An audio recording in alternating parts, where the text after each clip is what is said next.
प्रभु जीशु ख्रीष्ट अति बहुमूल्य नाम संपर्क इंडिया द्वारा प्रस्तुत कार्यक्रम नुआ सकल आशार आज अध्याय मुझे स्वागत जनाए। प्रभु आपण प्रत्येक को बाहुल्य रूपे आशीर्वाद करंतु। आपण मैंने कार्यक्रम नियमित भाव में देखुवर मुझे धन्यवाद जनाए। प्रभु आपण आशीर्वाद करंतु। आम सहित आपण नियमित ये कार्यक्रम जड़ित होता पुणी आपण प्रियजन बंधुवर्ग को ये कार्यक्रम संपर्क में अवगत करांतु। आज जो प्रसंग रे आमे प्रभु को वाक्य ध्यान करिबा आलोच्य प्रसंग होची विनष्ट हेबार सहज उपाय। विनष्ट हेबार सहज उपाय। लोक माने किपरि विनष्ट होंती, लोक माने काहे विनष्ट होंती। आमे अनेक थर भाबू अरे से तो कारण नष्ट हो गला, ता जीवन तो बेकार हो गला, काहे हैला।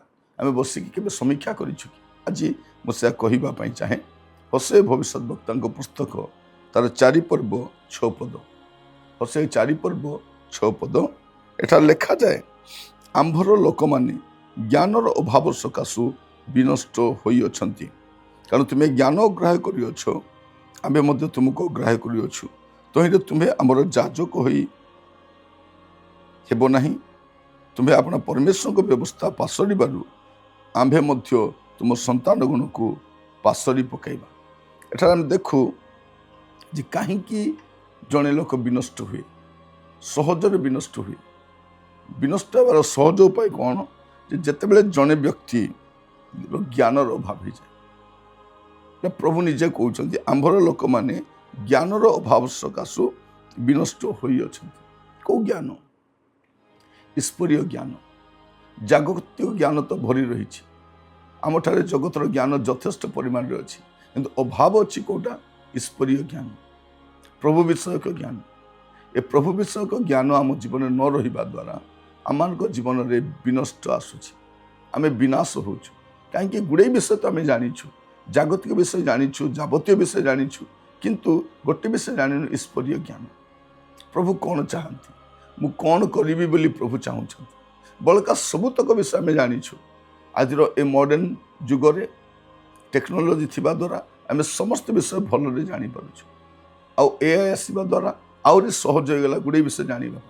किंतु ईश्वर को विषय मोर ज्ञान लिखा जाउछि आंभर लोक माने ज्ञानर अभाव सकाशु विनष्ट होई अछंती। विनष्ट हेबार सहज उपाय ज्ञानर अभाव, प्रभु विषयक ज्ञानर अभाव। परमेश्वर आमको जो प्रकार ज्ञान देवाई चाहती तार अभाव। आज आप देखिए लोक मान जीवन में ये समस्या धीरे धीरे बढ़ी चली। ये समस्या जो अनेक जीवन में कष्ट दुख समस्या बढ़ी चली। आईबु पुस्तक जो आम देखा तार 28 पर्व तार 28 पद। पुणी से मनुष्य को कहले देखो सदा प्रभु विषय को भय ही ज्ञान, कुक्रिया त्याग ही बुद्धि। जनकर ज्ञान अच्छी बोली केमती जानवे जे प्रभु विषय को भय थी। आज समय कई कहारी को डरती ना, कई कहारी को भय करती ना। कारण से भावती जे मु कहीं क्या डरबी, मोर पैसा मु खर्च करुच्ची, मोर जीवन को मु बंचुची, मत जमी इच्छा जमी पसंद मुझे करी, अन्य मैंने मत कौन करदे। तो यहीपरि भाव में आम विनष्ट होता। ज्ञानर अभाव सकाशु आम विनष्ट हो। लेखा सदाप्रभु विषय को भय ही ज्ञान आ कुक्रिया त्याग ही बुद्धि। जो जड़े व्यक्ति मंदता को छाड़ुछि, जानिला एटा ठीक नुहे, जानवे से लोकर बुद्धि अच्छी। सबु सर्वनाश होला परे आमे बेले बेले ବଦଳିବା ପାଇଁ ଚେଷ୍ଟା କରିବ। ଜଣେ ଲୋକର 2ଟା କିଡନୀ ଖରାପ ହେଲା ପରେ ସେ ମଦ ଛାଡ଼ିବା ପାଇଁ ଇଚ୍ଛା କରିବ। ଜଣେ ଲୋକର ଅର୍ଥ ସବୁ ନଷ୍ଟ ହେଇଗଲା ପରେ ସେ ସଞ୍ଚୟ କରିବାକୁ ଇଚ୍ଛା କରିବ। ଜଣେ ଲୋକର ଘର ଭାଙ୍ଗିଲା ପରେ ସେ ବସିକି କଣରେ ଅନୁତାପ କରିବ। ସମୟ ପୂର୍ବରୁ ହେଇପାରୁନି। ବାଇବେଲ କହୁଛି ଆମର ଲୋକମାନେ ଜ୍ଞାନର ଅଭାବ ସକାଶୁ ବିନଷ୍ଟ ହୋଇଅଛନ୍ତି। ଅର୍ଥ ସଂକ୍ରାନ୍ତରେ ଜ୍ଞାନ ନାହିଁ, ପ୍ରଭୁ ବିଷୟକ ଜ୍ଞାନ ନାହିଁ, ପାପ ସମ୍ପର୍କରେ ସମ୍ପୂର୍ଣ୍ଣ ଜ୍ଞାନ ନାହିଁ। ଆମେ ଯେଉଁ ମନ୍ଦ ଜଗତରେ ରହିଛୁ କିପରି ଚଳିବୁ ସେ ସମ୍ପର୍କରେ ଆମର ଜ୍ଞାନ ନାହିଁ। ଆମର ଜ୍ଞାନ ଯଥେଷ୍ଟ ଅଛି, ବହିର ଜ୍ଞାନ ଅଛି, ଘୋଷା ବିଦ୍ୟା ଚାଲିଛି। ଆମେ ଟ୍ୟୁଟୋରିଆଲକୁ ଯାଇକି ଅନେକ ବିଷୟ ଶିଖିପାରୁଛୁ। ଆମ ପିଲାଙ୍କ ପାଠ ପଢ଼ା ପାଇଁ ଆମେ ଗୁଡ଼ିଏ ବିଷୟ କରୁଛୁ। କିନ୍ତୁ ଦୁର୍ଭାଗ୍ୟର କଥା କ'ଣ, ପ୍ରଭୁ ବିଷୟକ ଜ୍ଞାନ ନାହିଁ। ଆଉ ପ୍ରଭୁ ବିଷୟକ ଜ୍ଞାନର ଅଭାବ ସକାଶେ ଆମ ପିଲାମାନେ ସହଜରେ ବିନଷ୍ଟ ହେଉଛନ୍ତି। ଆଜି ପରିବାରର ଅବସ୍ଥା ଅତି ଶୋଚନୀୟ, ଅତି ଦୟନୀୟ। କାହିଁକି? ଜ୍ଞାନର ଅଭାବ। ଏଠି ପ୍ରଭୁ କ'ଣ ବୋଲି କହୁଛନ୍ତି, ଆମ୍ଭର ଲୋକମାନେ ଜ୍ଞାନର ଅଭାବ ସକାଶୁ ବିନଷ୍ଟ ହୋଇଅଛନ୍ତି।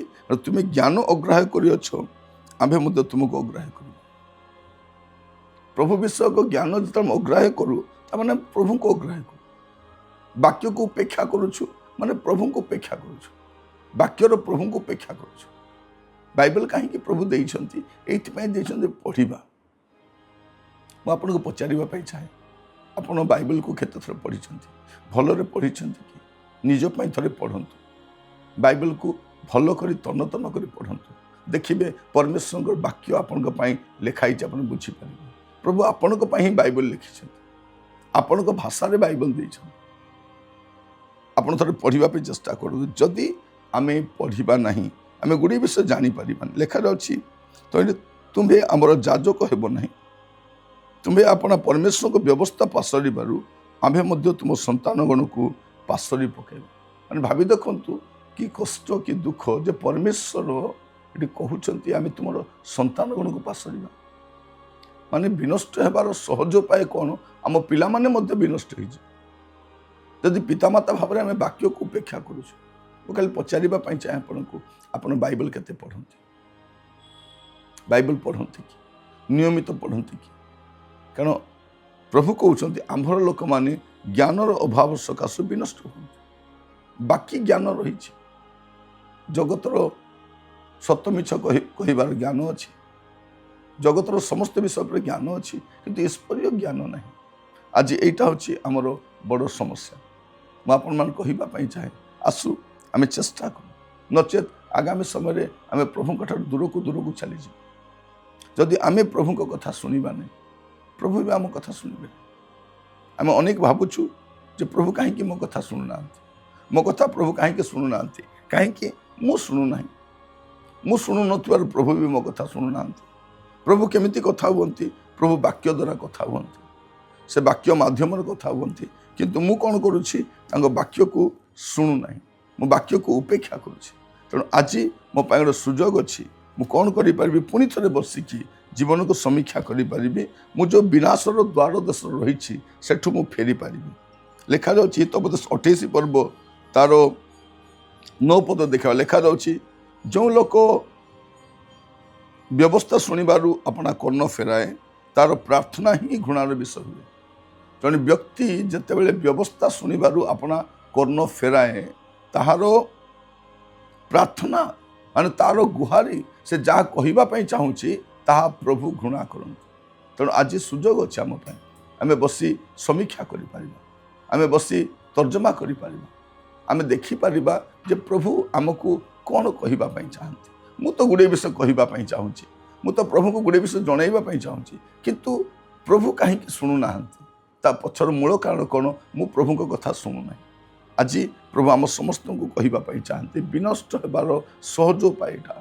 ଯଦି ଆମେ ପ୍ରଭୁଙ୍କର ବାକ୍ୟରୁ ଦୂରକୁ ଦୂରକୁ ଯିବା, ଆମେ ବିନାଶ ଆଡ଼କୁ ଯିବା, ଆମେ ସମସ୍ୟାଗ୍ରସ୍ତ ହେବା। ପ୍ରଭୁ ଆଜି ଆମ ସମସ୍ତଙ୍କୁ ସାହାଯ୍ୟ କରନ୍ତୁ, ଯେପରି ଆଜି ବାକ୍ୟ ଶୁଣିବା ସମୟରେ ଆମେ ସମସ୍ତେ ପ୍ରାର୍ଥନାର ସହିତ ଆଜି ବାକ୍ୟକୁ ଆପଣାର କରୁ, ଜୀବନକୁ ସଜାଡ଼ୁ। ନିଶ୍ଚିତ ଭାବରେ ପ୍ରଭୁ ଆମ ସମସ୍ତଙ୍କୁ ସାହାଯ୍ୟ କରିବେ। ମୋର ପ୍ରିୟ ଭାଇ ଭଉଣୀମାନେ, ପ୍ରଭୁ ବିଷୟକ ଜ୍ଞାନର ଅଭାବ ଆମର ବିନାଶର କାରଣ ଅଟେ। ବାଇବେଲ ପ୍ରଭୁ ଆମ ପାଇଁ ଦେଇଛନ୍ତି। ଆମେ ଯେପରି ବାଇବେଲ ପଢ଼ିବୁ ଆଉ ପ୍ରଭୁ କ'ଣ କହିବା ପାଇଁ ଚାହାନ୍ତି ଆମେ ବୁଝିପାରିବୁ। ଆଉ ଦେଖିବେ ବାଇବଲରେ ଆପଣଙ୍କ ସମସ୍ତ ସମସ୍ୟାର ସମାଧାନ ଅଛି। ବାଇବଲରେ ଆପଣଙ୍କ ସମସ୍ତ ପ୍ରଶ୍ନର ଉତ୍ତର ଅଛି। ଆପଣ ଆଜି ଯେଉଁ ପ୍ରକାର ପରିସ୍ଥିତି ଗତି କରୁଛନ୍ତି ତାର ସମାଧାନ ବାଇବଲରେ ପାଇପାରିବେ। ଈଶ୍ୱରୀୟ ପରାମର୍ଶ ଅଭାବରେ ଲୋକମାନେ ବିନଷ୍ଟ ହୁଅନ୍ତି। ଆମେ ଅନ୍ୟମାନଠାରୁ ପରାମର୍ଶ ନେଉଛୁ, କିନ୍ତୁ ପ୍ରଭୁଙ୍କ ଲୋକମାନଠାରୁ ପରାମର୍ଶ ନେଉ କି? ବାକ୍ୟରେ ଯେଉଁମାନେ ଅଭିଜ୍ଞ, ବାକ୍ୟରେ ଯେଉଁମାନେ ଶିକ୍ଷିତ, ସେମାନେ ପ୍ରଭୁଙ୍କ ସହିତ ଗମନାଗମନ କରୁଛନ୍ତି, ଆପଣମାନଙ୍କ ଜୀବନର ବିପରୀତ ପରିସ୍ଥିତିରେ ସେମାନଙ୍କଠାରୁ ପରାମର୍ଶ ନିଅନ୍ତୁ। ଆପଣ ଦେଖିବେ ଆପଣ ଉଚିତ ପରାମର୍ଶ ପାଇପାରିବେ। ପ୍ରଭୁ ଆପଣଙ୍କୁ ଅନୁଗ୍ରହ କରନ୍ତୁ ଆଗାମୀ ସମୟରେ ଯେପରି ପ୍ରଭୁରେ ଆପଣ ସୁସ୍ଥିର ରହିପାରିବେ, ପ୍ରଭୁରେ ବଢ଼ିପାରିବେ। କାରଣ ଜ୍ଞାନର ଅଭାବ ସକାଶେ ହିଁ ଲୋକ ବିନଷ୍ଟ ହୁଅନ୍ତି। ସେ ଜ୍ଞାନ କ'ଣ? ଈଶ୍ୱରୀୟ ଜ୍ଞାନ। ନହେଲେ ଏ ଜଗତର ବଡ଼ ବଡ଼ ଜ୍ଞାନୀ ଲୋକମାନେ ଆତ୍ମହତ୍ୟା କରିନଥାନ୍ତି, ବିଜ୍ଞ ଲୋକମାନେ ସୁଇସାଇଡ୍ କରିନଥାନ୍ତି। ଆପଣ ଦେଖନ୍ତୁ ଅନେକ ଘର ଭାଙ୍ଗି ଯାଇଛି, ଅନେକ ଜୀବନ ହାରି ଯାଇଛନ୍ତି। କାହିଁକି? ଯେ ଜଗତର ଜ୍ଞାନରେ ସେମାନେ ଗୁଡ଼ିଏ ବିଷୟକୁ ବୁଝିବା ପାଇଁ ଚେଷ୍ଟା କଲେ, ଗୁଡ଼ିଏ ବିଷୟକୁ ସମାଧାନ କରିବାକୁ ଚେଷ୍ଟା କଲେ, କିନ୍ତୁ ତାହା ହେଇପାରିନାହିଁ। ତେଣୁ ଆମମାନେ ଏ ଜାଗତିକ ଜ୍ଞାନ ପରିବର୍ତ୍ତେ ଈଶ୍ୱରୀୟ ଜ୍ଞାନ ଗ୍ରହଣ କରିବୁ। ଆମର ସମସ୍ତ ପରିସ୍ଥିତିରେ ଆମମାନଙ୍କୁ ସାହାଯ୍ୟ କରିବା ପାଇଁ ପ୍ରଭୁ ଯଥେଷ୍ଟ ଅଟନ୍ତି। ଆଉ ସେ ନିଶ୍ଚିତ ଭାବରେ ଆପଣଙ୍କୁ ସାହାଯ୍ୟ କରିବେ। ମୁଁ ଆପଣଙ୍କୁ କହିବା ପାଇଁ ଚାହେଁ, ଆପଣ ଜମା ବିରକ୍ତ ହୁଅନ୍ତୁ ନାହିଁ, ବ୍ୟତିବ୍ୟସ୍ତ ହୁଅନ୍ତୁ ନାହିଁ। ପରିସ୍ଥିତି ସକାଶେ ଆପଣ ପ୍ରଭୁଙ୍କର ପରାମର୍ଶ ନିଅନ୍ତୁ, ବାକ୍ୟର ପରାମର୍ଶ ନିଅନ୍ତୁ। ଦେଖିବେ ଆପଣ ଧୀରେ ଧୀରେ ସମସ୍ତ ବିଷୟ ସମାଧାନ ପାଇବେ। ପ୍ରଭୁ ଆପଣମାନଙ୍କୁ ଆଶୀର୍ବାଦ କରନ୍ତୁ। ଆସନ୍ତୁ ପ୍ରାର୍ଥନା କରିବା। ଅନୁଗ୍ରହକାରୀ ପିତା ପରମେଶ୍ୱର, ଆମେ ଆପଣଙ୍କୁ ଧନ୍ୟବାଦ ଦେଉଛୁ। ବାକ୍ୟ ଦ୍ୱାରା ଆପଣମାନଙ୍କ ସହିତ କଥା ହେଇଛନ୍ତି। ଲୋକମାନେ ସହଜରେ କାହିଁକି ବିନଷ୍ଟ ହୁଅନ୍ତି ତାହା ବୁଝିବା ପାଇଁ ଦେଲ ପ୍ରଭୁ। ପ୍ରଭୁ ଲୋକମାନଙ୍କ ପାଖରେ ଜ୍ଞାନ ଅଛି, ବଳ ଅଛି, ସମ୍ବଳ ଅଛି, ତଥାପି ସେମାନେ ବିନଷ୍ଟ ହେଉଛନ୍ତି।